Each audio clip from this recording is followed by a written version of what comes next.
마태복음 9장 18절부터 26절까지. 마태복음 9장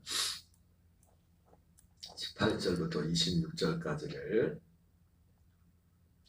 한 목소리로 봉독하겠습니다. 예수께서 이 말씀을 하실 때 한 관리가 와서 전하며 이르되 내 딸이 방금 죽었사오나 오셔서 그 몸에 손을 얹어 주소서. 그러면 살아나겠나이다 하니 예수께서 일어나 따라가시매 제자들도 가더니 12의 동안이나 혈루증으로 앓는 여자가 예수의 뒤로 와서 그 겉옷가를 만지니 이는 제 마음에 그 겉옷만 만져도 구원을 받겠다 함이라. 예수께서 돌이켜 그를 보시며 이르시되 따라 안심하라, 내 믿음이 너를 구원하였다 하시니 여자가 그 즉시 구원을 받으니라. 예수께서 그 관리의 집에 가사 피리 부는 자들과 떠드는 무리를 보시고 이르시되 물러가라, 이 소녀가 죽은 것이 아니라 잔다 하시니 그들이 비웃더라. 무리를 내보낸 후에 예수께서 들어가사 소녀의 손을 잡으시매 일어났는지라. 그 소문이 온 땅에 퍼지더라. 아멘. 할렐루야. 새벽에는 마태복음 9장 18절부터 26절까지 말씀을 함께 봤습니다. 오늘 18절부터 26절까지 오늘 본문에는 두 가지 사건이 기록되어 있습니다. 예수님께서 해당장 야이로의 딸을 죽은 야이로의 딸을 살린 것과 그리고 12년 되었던 혈루증으로 12년 동안 앓았던 한 여인을 치료하신 사건이 기록되어 있습니다. 이 본문을 보면서 오는 느낌이 뭐냐면 마치 드라마에서 가끔 드라마를 보면 드라마에는 그 배우 중에 주연과 조연이 있지 않습니까? 근데 어떤 드라마는 보면은 사람마다 그런 주관적이겠지만은 주연보다 조연이 더 빛을 발하는 더 부각을 받는 그런 경우들이 있어요. 어떻게 보면 이 사건의 두 가지 사건 가운데 오늘 그 야이로의 딸을 예수님이 죽었던 야이로의 딸을 살리신 사건과 12년 된 혈루병을 치료한 두 가지 사건이 있는데 어떻게 보면 그리고 시작된 이제는 예수님이 오늘 이 발걸음을 내딛기 시작한 것이 이 해당장 야이로의 딸을 고치기 위해서 이제는 발걸음을 내딛었는데 어쩌면 그 무게로 본다면 죽은 사람 살리는 거하고 혈루병으로 12년 동안 앓던 사람 고치는 거하고 어느 게 더 큰 거예요. 어떻게 보면 죽은 사람 살리는 게 더 크잖아요. 근데 저 혼자 생각인지 모르겠지만 이 본문을 읽으면서 마치 서두에 말씀드렸던 것처럼 드라마에서 주연 배우하고 조연 배우가 있는데 마치 주연보다 조연이 더 부각되는 것처럼 그냥 느낌이 그렇더라고요. 우리 생각 속에 이 두 가지 사건 중에 우리에게 더 기억에 남는 이미지는 어떤 거예요? 사람마다 다르겠지만 어떤 이미지가 더 커요?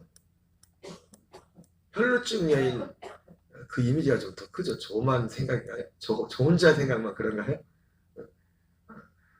그냥 그런 생각을 하게 됩니다. 오늘 사실은 어느 것이 크다 작다 할 거 없죠. 어느 문제가 제일 커요? 문제가 어떤 문제가? 어떤 문제가 제일 클까요? 내 문제가 제일 커. 남이 아무리 고생을 해도 사람은 그러잖아요. 남이 아무리 뭐 굉장히 엄청난 어려움을 당했어도 그보다 더 힘든 게 뭐냐면 내가 가지고 있는 작은 문제가 더 힘들죠. 그게 사람이지 않습니까? 오늘 이 말씀도 짤막하게 기록되어 있고 또 어떻게 보면 굉장히 내 이야기가 아니기 때문에 남의 이야기이기 때문에 어떻게 보면 죽은 자를 살리는 거나 12년 된 혈루병을 고치는 거나 뭐 그냥 아무런 감흥도 없고 그냥 그런가 보다 굉장히 또 쉽게 된 것처럼 보일 수 있지만 그러나 그 어떤 문제도 그 본인에게 있어 당사자에게 있어서는 작은 문제가 하나도 없습니다. 다 그리고 그 문제가 예수님이 우리가 볼 때는 예수님이 이렇게 치료해 주기 때문에 참 쉬운 것처럼 보이지만 그 과정을 보면 다 사연이 있고 다 그 어떤 내용들이 있었던 것을 보게 됩니다. 오늘 죽었다가 살아난 야이로의 딸이나 다른 데서는 우리가 그 잘 부르는 찬양 가사처럼 달리다고 따라 일어나라 뭐 그런 내용이 누가복음하고 마가복음에 다 이게 기록되어 있는데 그런 내용이 있는데 그 죽었던 딸이 살아난 그 사건이나 이 12년 전 혈류병을 고침받은 이 여인이나 공통점이 있다면은 그들의 어떤 장애 어떤 오늘 이 기적에 물론 그 기적을 베푸신 분은 예수님이지만 이 능력에 예수님의 능력이 예수님의 치료의 역사가 나가게 된 그 통로는 뭐냐면 그들의 간절함과 자기 부인이었습니다. 간절함과 자기 부인. 회당장이나 오늘 이 회당장이 이제 예수님을 직접 찾아가지고 그 딸을 불러서 회당장은 사실은 굉장히 존경받는 랍비입니다. 랍비. 그리고 회당이란 거 하나 자체도 아무데나 회당이 세워지지는 않습니다. 사도바 우리 복음전도를 할 때 항상 가는 곳마다 디아스포라 흩어져 있는 이 유대인들 주로 유대인들 가운데는 제가 말씀드린 실제 오리지널 유대인도 있었지만은 유대교에 입교한 이방인이면서 유대교에 입교한 사람들도 있었고 그리고 유대에 입교하지는 않았지만 하나님을 경외하는 사람들이 있었는데 그래서 회당을 찾아갔었다고 말씀을 드렸었죠. 그 사도 바울이 빌립보 지역에 갔을 때는 회당이 없었어요. 왜냐하면 작은 회당 하나가 세워지려고 해도 최소한의 어떤 조건이 있어야 되는데 그 회당에 모이는 사람들이 등록교인이 아니라 모이는 사람들이 교인을 치면 120명에서 한 150명 정도 있어야 돼요. 최소. 그 정도 최소 인원이 있어야 회당을 하나 세울 수 있는 그런 기준도 있고 거기는 그것도 없었다는 거죠. 어쨌든 회당 또 회당장 그 회당에 관련된 사람들이 한 10여 명쯤 된다는데 그 관리하는 그 사람들이 그렇게 적지가 않습니다. 그 중에서 장이니까 그리고 나이도 많이 들었을 것이고 그가 이제 하나의 어떤 목적을 이루기 위해서 자기들이 가지고 있는 모든 것을 다 내려놨던 것을 보게 됩니다. 그래서 뒤에 보면 제가 항상 말씀드리는 그런 말씀이죠. 우리에게 있어서 가장 큰 우리 안에는 자아로 내가 주인 되어 살아갈 때 우리에게 나타나는 두 가지 극단적인 열매가 있다고 했죠. 교만하거나 아니면 낙심, 아주 완전히 교만하거나 그래서 이 교만이나 낙심이나 사람들을 볼 때는 교만한 게 훨씬 악한 것처럼 보이지만 물론 교만이 악하죠. 이 교만 못지않게 하나님의 똑같은 장애물을 보내면 낙심이에요. 자아에서 똑같은 육신의 생명에서 나오는 겁니다. 육신의 생명이 나오기 때문에 어쨌든 그건 둘 다 교만이나 낙심이나 하나님 앞에 원수예요. 육신의 생각은 하나님을 기쁘시게 할 수 없고 하나님과 원수가 되나니 이렇게 말했던 거죠. 어떻게 보면 오늘 이 회당장이 물론 그 딸을 고친 거지만 예수님이 회당장의 믿음을 통해서 고치지 않았습니까? 그리고 오늘 12의 혈류증을 앓은 이 여인 이 사람은 얼마든지 굉장한 수치심이라는 이런 것들을 극복할 수가 있었어요. 수치심과 죄의식 그 간절함과 역시 이 수치심과 죄의식을 극복했던 건 뭐냐면 간절함과 자기 부인이었습니다. 먼저 이 혈류증 여인 같은 경우도 간절함이 있었죠. 간절함. 병을 고치고자 하는. 그 마음에 간절함에 그 마음에서 하나님은 우리에게 원하는 것을 주신다고 하지 않습니까? 특별히 이 여인에게 있어서 간절함이 무엇으로 나타났습니까? 12년이라는 시간이 지나면 말이 12년이죠.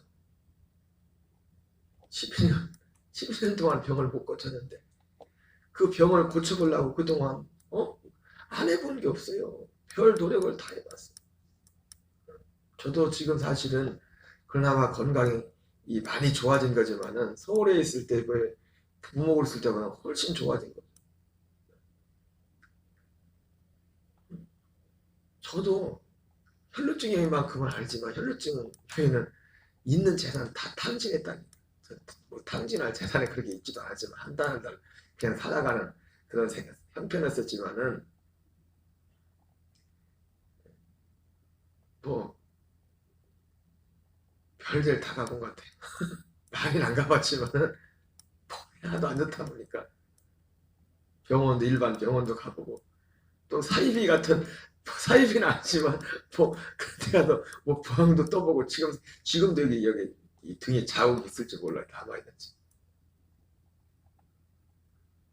얼마나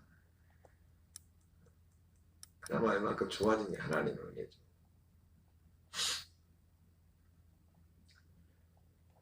(12년) 동안 여기 본문에 안 나오지만 12년 동안 이 병을 고치기 위해서 재산을 다 탕진했다. 다 탕진. 간절함이 있었고. 근데 더 이상 그가 할 수 있는 게 없었어요. 근데 예수님에 대한 소문을 듣고서 예수님께로 간 건데 오늘 특별히 주목할 것은 이 여인이 예수님의 옷을 만지 않습니까? 옷을 만져. 여기뿐만 아니라 사실은 다른 성경에도 보면 많은 병자들이 예수님께 와서 어떻게 합니까? 예수님의 옷가에라도 손을 대기를 원했잖아요. 그죠? 우리는 그거를 그냥 이렇게 쉽게 지나가는데 그 마음엔 정말 간절함과 어떤 믿음이 있었어요. 그 병을 낫고자 하는 간절함, 옷가에라도 손을 대기로 하면 대는 자들은 다 나음을 얻었다 했지 않습니까? 그에는 첫 번째는 간절함이 있었고 간절함과 또한 믿음이 있었어요. 사람들에게 간절함과 믿음. 왜냐하면 우리는 그냥 옷가 하면 그렇게 쉽게 생각하지만은 이 옷가가 뭐냐면 예수님도 마찬가지입니다. 예수님이 유대인의 복장, 예수님이 유대인이었잖아요. 유대인의 복장에 보면 율법에 의하면 옷단이 뭡니까? 옷의 끝에 술을 달게 돼, 술. 옷술. 끈에서 몇 가닥 돼 있는 거 있지 않습니까? 그게 하나는 그래서 그걸 통해서 이 옷단에 이 술을 달므로써 사람들이 달고 다니면서 저 사람은 하나님의 사람이다. 계명의 사람이다. 유대인들이. 그것을 어떤 상징하는 어떤 굉장한 중요한 의미가 있었어요. 예수님도 분명히 유대인들은 다 그렇게 하게 돼 있거든요. 그 복장을 하고 다녔을 거예요. 우리 성경 영화에는 그런 게 안 나오죠. 이런 문화도 모르기 때문에. 그래서 요한복음에 보면 수가성 여인이 예수님을 딱 보자마자 유대인인 걸 알아봤잖아요. 그 복장을 보고 알아봐. 복장을 보고. 유대인들만. 아니 어떻게 보고 어떤 사람인지 어떻게 알겠어요. 그냥 얼굴만 보고 그 사람이 그 사람이지. 특히 사마리아 지역은 사람들도 피도 섞여 가지고 사람들도 여러 또 유대하고도 상황이 달랐을 텐데. 그래서 이 옷 단 끝에 있는 이 옷단이 술이라는 것은 그래서 그 바리새인과 서기관들이 그들이 외식에 대해서 책망했지 않습니까? 경문, 이 테필린을 머리에 쓰고 이거 할고 그 사람들이 사람들한테 자기네들은 좀 더 있어 보이게 하려고 좀 더 니들보다 좀 따뜻하게 하려고 이 옷단의 술을 더 길게 그래서 어떤 경우는 질질 막 땅에 끌려가지고 밟힐 정도로 그런 외식을 해하게 됐어요. 그만큼 이 옷 끝에 있는 이 옷단의 술이라는 것이 굉장히 어떤 의미를 가지고 있었어요. 근데 특히 그 기록에 의하면은 이 옷단의 술에는 어떤 신비한 어떤 사람들의 믿음이 있었어요. 그래서 이것은 이 옷단의 술은 결국 그 사람의 어떤 영적인 어떤 상태, 그걸 상징하는 그거였어요. 그래서 어떤 마음이 있어 사람들이 마음속에 예수님 당시에 온전하지 않은 사람이 온전한 사람의 옷단의 술을 잡으면 온전함을 입는다. 그런 어떤 믿음들이 있었어요. 그 당시. 그래서 예수님은 어떤 분이에요? 소문이 예수님은 어떻게 보면 사람들 속에 완전히 아직 이제 30대 초반밖에 안 되는 그런 새파란 젊은이지만은 예수님이 행하신 그런 많은 기적과 이런 능력들을 통해서 사람들이 마음속에 이제는 지금 이제 할아버지 회장장도 지금 와서 무릎 꿇을 판인데 지금 그 이제 30대 초반 새파란 젊은이한테 누가 무릎을 꿇어요? 사람들 마음속에 예수님에 대해서 그런 어떤 마음의 이제 각인이고, 그러니까 간절함이 있었지만 그 간절함이 그래서 끝난 게 아니라 예수님에 대한 믿음이 있었던 겁니다. 누군지는 잘 모르지만, 정확히 예수님이 누군지는 모르지만, 예수님이 사람들이 나 누구냐 하고 물었을 때 선지자 중에 하나, 뭐 에레미야나 엘리야나 선자 중에 하나입니다. 뭐 여러 말이 있었지만 누군지는 정확히 모르겠지만 어쨌든 저분에게 가면 저 사람은 우리의 병을 고칠 수 있다. 우리의 문제를 해결해서 그런 믿음도 있어요. 그 믿음이 있는데 특별히 그 예수님뿐만 아니라 모든 사람들의 이 옷단에 옷 끝에 나는 그 끈, 몇 가닥으로 되는 그 끈, 그것을 잡으면 그 사람의 쉽게 말 그런 거죠. 우리가 안수하면 보통 어떻게 하면 안수할 때 그 사람에게는 어떤 것이 나에게 전달된다는 그런 것처럼. 그래서 아니 예수님이 그러잖아요. 사람들이 누가 내 손에 옷에 손을 대었다 그랬을 때 예수님 이렇게 사람이 많은데 누가 옷을 대는 거야? 단 거지. 아니야. 내 몸에서 능력이 빠져나간다.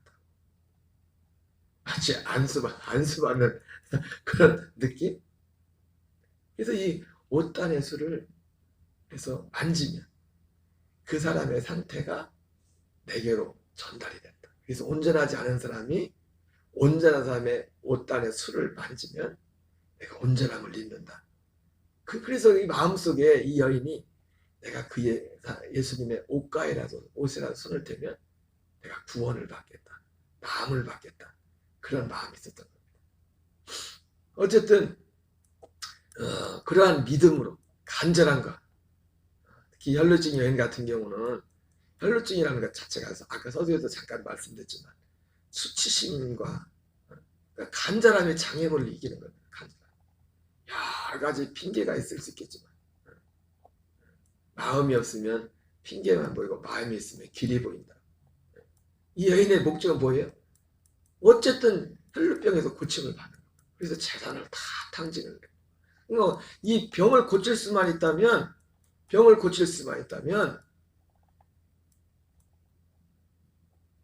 똑같죠. 오늘 예수님이 이 혈루증에 있는 걸 따라 내가 구원을 받았다 하지 않습니까? 이 구원은 몸의 질병의 치료입니다. 질병의 치료도 그렇고 우리의 영혼의 구원도 그렇고 똑같아요. 천국은 마치 밭에 감추인 보화 같으니 자기 소유를 다 팔아서 그것을 샀다. 천국은 마치 지극히 값진 진주 하나를 구하는 자와 같으니 지극히 값진 진주 하나를 구하는 자기 소유를 다 팔아서 그걸 샀다. 그리고 어떻게 보면 오늘 해당장 야이로의 딸이 죽었다 살아난 이 사건도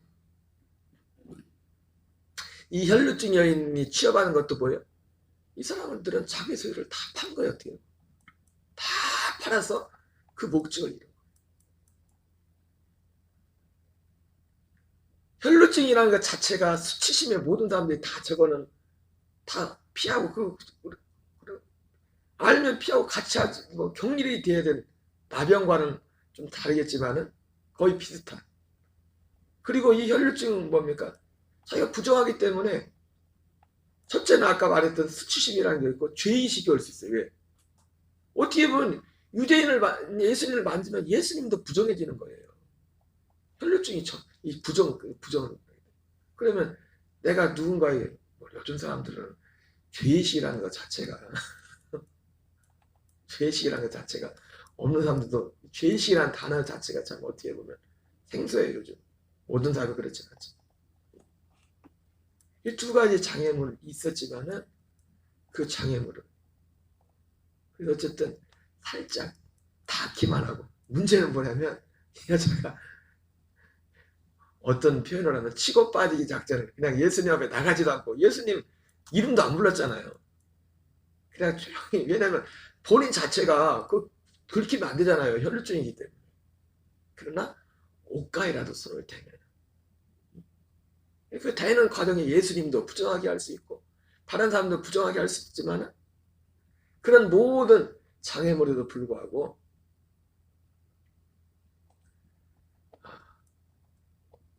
그 옷단의 술을 만졌단 말이에요. 문제는 뭐예요? 작전이 실패했어. 치고 빠지려고 했는데 그냥 대기만 하고 빠지려고 했는데 예수님이 알아버린 거예요.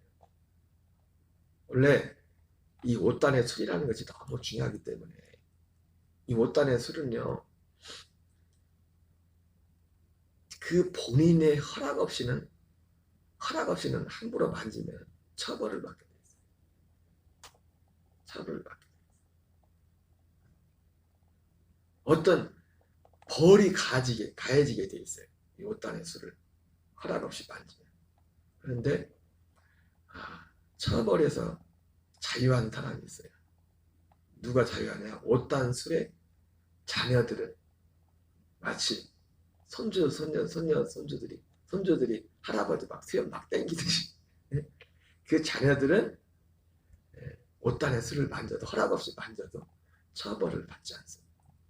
오늘 예수님이 이 여인이 사실은 복잡했을 겁니다. 지금 문제가 보통 여러 가지 문제가 걸린 거예요. 예수님한테 지금 들키는 바람에 혈루증이라는 것이 지금 혈루증을 가지고서 지금 사람과 접촉한 것 자체가 여기 나온 것 자체도 문제고 나온 것뿐만 아니라 사람과 접촉한 것 자체도 문제고 접촉한 것뿐만 아니라 뭐예요? 옷단의 술까지 허락도 없이 만져버렸네. 옷가에 손을 대었다는 게 그런 거예요. 옷단에 술을 잡았다는 옷단에 술. 네. 그 옷단의 술 자체가 그 한 사람의 어떤 능력이면 능력 그 어떤 것들이 그 사람이 흘러가는 통로 그걸 상징했기 때문에. 근데 예수님이 뭐라고 합니까? 벌벌벌 떨고 있는데 따라 그래요. 따라. 누구는 처벌을 면한다고 했어요? 자식. 따라. 내가 구원을 받았다. 여러분 우리도 마찬가지예요. 우리 오늘 이 여인이 육신의 구원을 받지만 영혼의 구원을 받는 것도 똑같아요. 영혼의 구원을 받는 것도 육신의 구원도 여러분 영혼의 구원도 그냥 아무나 주님이 구원해 주지 않아요. 원리는 똑같은 거예요. 다만 오늘 이 해당장 야이로도 그렇고 해당장도 그렇고 이 혈루증 12년 동안 혈루증 걸렸던 이 여인도 하나의 목적을 이루기 위해서 간절함과 자기 부인이 있어요. 간절함과 자기 부인을 통해서 주님이 그를 보면서 따라. 아까 말씀드렸죠. 천국은 마치 밭에 감추인 부와 같으니 자기 소유를 그것을 발견하며 자기 소유를 다 팔아서 그것을 샀느니라. 간절함과 자기 부인. 여러분 우리가 구원받는 것도 그 약속에 대한 약속이 내 안에 이루어지길 향한 간절함과 예수님의 십자가에서 함께 죽는 자기 부인이 보니까 함께 장사되는 거잖아요. 그리고 난 이후에 새 생명 가운데 다른 이곳 죽은 자 가운데서 살아나심이 가서 하나님의 열매가 되게 합니다. 진짜 성령으로 거듭난 하나님의 아들이 되는 겁니다. 아들이. 따라. 안심하라. 내가 구원을 받았다. 육신이 구원을 받는 것이나 우리 영혼이 구원받는 것이나 똑같아요. 원리는. 그 내용이 다를 뿐이지. 약속의 내용이 다를 뿐이지. 나타나는 그 내용이 다를 뿐이지. 오늘 해당장 야이로의 딸이 죽었다가 살아났다. 오늘 하도 말씀에 똑같죠.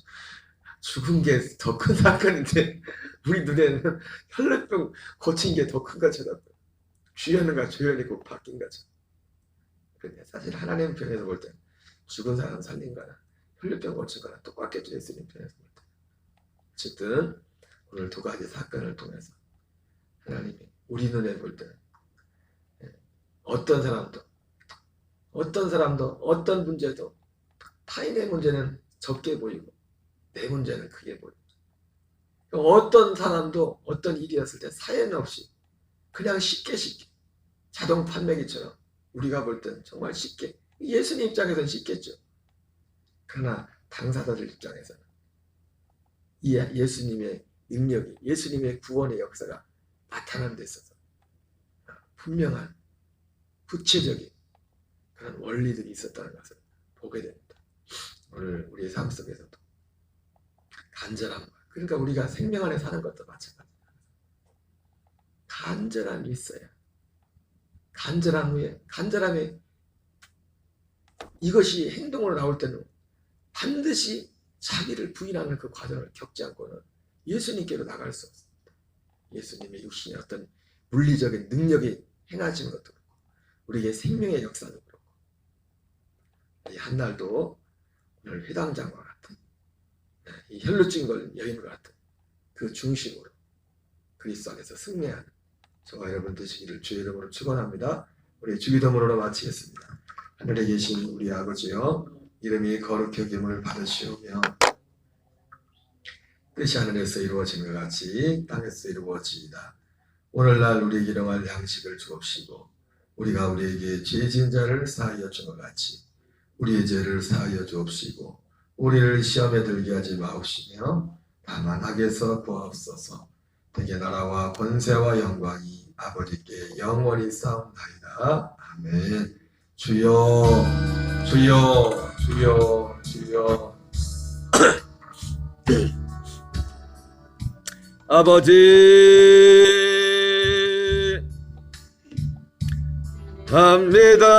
합니다. 이 사망의 언덕 기쁨의 땅에서 주께 사랑드립니다. 오직 주의 임재 안에 갇혀 기뻐 찬양합니다. 이 사명의 언덕 거룩한 땅에서 주께 경배드립니다. 주께서 주신 모든